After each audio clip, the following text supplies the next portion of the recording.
Hello, my name is Christine. In today's class, we're going to be walking through a little sequence to really release through the hips.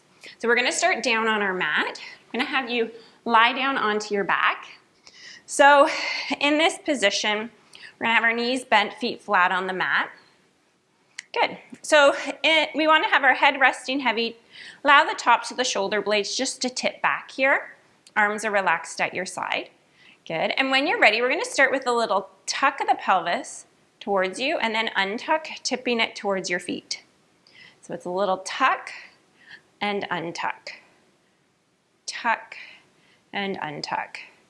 So what it's not a lifting of the tailbone off the mat, it's a rocking of the tailbone towards you and away from you. Oftentimes, if you can think of a glass of water on your belly button, that can help get that right movement. So you're tipping the glass of water towards you and then tipping it towards your feet. Again, this can feel quite tight if your hips are tight, so don't expect a huge range of motion here. Good. We'll just do a few more. Just a gentle movement here, starting to just check in with the pelvis. Good. Now we're going to come back to center. I want you to find your neutral pelvis. So we talk about this often in Pilates. It's in between your tuck and untuck, so your hip bones are nice and aligned. I'm going to have you place 2 fingers on each hip bone. When you're ready, you're going to drop one hip bone down as the other hip bone lifts up towards the ceiling. And then switch. One hip bone lifts, other hip bone drops down, and switch. So you can think of a marble, you're rolling it from one hip bone to the other. Or you can think of your hip bones as teeter-totters here. And we want to try and keep the legs nice and still. So resist the urge to have the legs sway from side to side. Inhale and exhale. Good. One side and other side. Keeping the upper back nice and still. Ribs should feel nice and steady. So your fingers on your hip bones are giving you feedback in terms of where your hip bones are moving. Oftentimes can help just get that right form. Now we're going to find our nice neutral pelvis. So again, you want your hip bones nice and aligned. Now I'm going to have you slide the palms of the hands to the tops of your thighs, or the front of your thighs here. When you're ready, you're going to gently push one hand into the thigh, and you're going to feel that thigh shift down slightly towards the end of the mat. Release it. Comes back to center. Other hand gently push into the other thigh. Shift that other thigh just slightly down towards the end of the mat.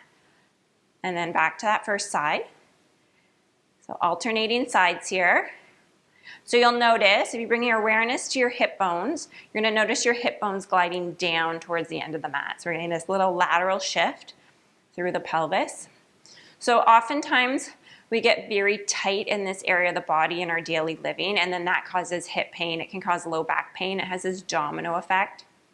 So we're just doing a little bit of some gentle dynamic movement just to open up through this area. And again, these movements, they're not very big, so don't expect a huge range of motion. That's not what they're supposed to be. It's just a little shift. Good. Now you're going to come back to center, so thighs are nice and aligned, hip bones are nice and aligned. Arms will be down at your side. We're going to start with our marching. So we're going to lift one leg up and then lower down, then the other leg lift and lower down. So keeping the knee bent as you lift and lower. Good. Lift and lower. Inhale and exhale. So allow your brow to relax, allow your jaw to relax. Good. That's it. Do one more time on each side. Good. Now we're going to lower the feet down. Arms will come down at your side here. When you're ready, you're just going to press up into a bridge. So I'm just going to have you lift your hips up just slightly off the mat and then lower them down. Pressing equal weight in both feet. Just lift and lower. Just do 2 more. Lifting the hips straight up, lowering them down. Just notice how it feels through front of hips here. Good. Last time. Good. Lower it all the way down. Excellent. I'm going to have you float one leg up. You can allow that foot just to drop. So the foot does not have to be in line with the knee. You can just allow it to drop. We're going to stack the hands on top of each other. We're going to place the hands again to the front of that thigh. Thigh is gently going to squeeze into the hands. Hands We'll resist here. Gently squeeze and hold for 5, 4, 3, 2, 1. Good, release it. Interlace the fingers, place the hands behind that thigh. You're gonna extend that leg up and then lower down. Extend it up and lower down. Up and down.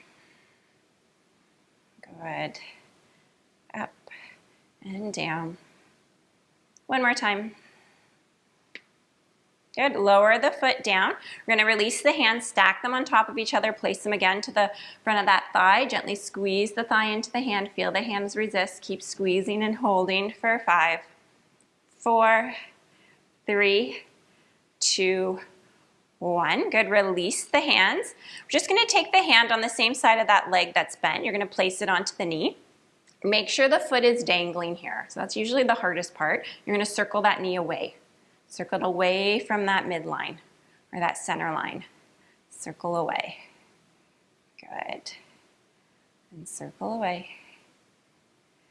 Now we're gonna go in the other direction. Circle it away. Good. One more time. Good. Lower the foot down. Arms are down at your side. We're just going to do 4 bridges here. I want you to pay attention to the front of the hip on the side that you were just working. You're going to press into both feet. You're going to lift the hips up and then lower down. So you may notice the hip on the side that we were just working, that front of hip. Maybe you can feel that hip. It wants to lift a little bit higher than the other hip. So we have started to release it a little bit. Good. One more time. Press and lift. Good. Lower it all the way down. Awesome. Okay, so now we're going to take that other leg. We're going to lift it up. Allow the foot to dangle. Stack the hands on top here. Gently squeeze the hands into the thigh. Feel that thigh resist. Little squeeze and hold here for 5, 4. Good. 3, 2, 1. Good. Release it. Interlace the fingers. Slide the hands behind that thigh. We're going to extend that leg up and then lower down. Extend it up, lower down. Good. So a little stretch out through hamstring. Again, oftentimes this can get tight. And it shows up in the hips, the low back. Good. One more time. Good. Lower the foot down. Make sure that foot is dangling. Slide the hands back on top of each other. They're going to come to the front of that thigh again. When you're ready, you're going to gently squeeze and hold. Hold it here and breathe for 5, 4, 3, 2, 1. Release the hands. Now the hand on the same side as that leg that's bent, it's going to come onto the knee. You're going to start circling that leg away. Now remember, we want to keep the foot dangling. That will take pressure off the front of that hip flexor so we can really get this nice mobility through the hip. You can take your circles in the other direction if you want.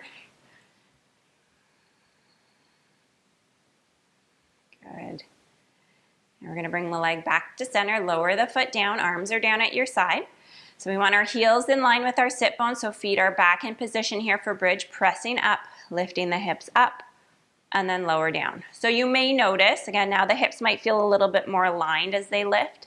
You may notice you have a bit better range as you lift than when we first did our bridge. So we really started to open up through the hips here, especially front of hips. One more time. Good. Lower the hips all the way down. Good job. Excellent. Arms will come a little bit wider off your mat. Let's take our feet out, lift a little bit wider than our hips. Keep your knees bent. So I have my feet right to the sides of my mat. And we're just going to take our knees over to one side and then over to the other side. Over to one side, over to the other side. So we'll sneak in some spine work here. So we're going to take the knees over to one side. Opposite arm, reach it all the way overhead, look towards that arm. And then bring it back to center. Take the knees over to the other side, reach that opposite arm over, look towards that arm as it comes all the way overhead. And switch. And switch. So we're feeling a little bit of work here through that whole spine, through the hips, even through the neck here, turning and looking towards that arm as it reaches over. Last time to each side. Reach. Good, and reach. Bringing the arms down, knees, can you come bring your knees in, and we're gonna make our way onto one side, and we're gonna come on up, and we're gonna flip over onto all fours. So in this position, we'll have our hands in line with our shoulders, knees and hips are aligned. Good, tops of the feet are just resting onto the mat. When you're ready, you're gonna round into your cat, letting your head and tailbone drop down. And then release it into your cow. Back of the head comes towards the tailbone. Rounding into your cat, release it into your cow. And again, rounding and releasing. We'll do one more time to each. Round and release. Come back to neutral and sit back onto your heels here, and you are all done.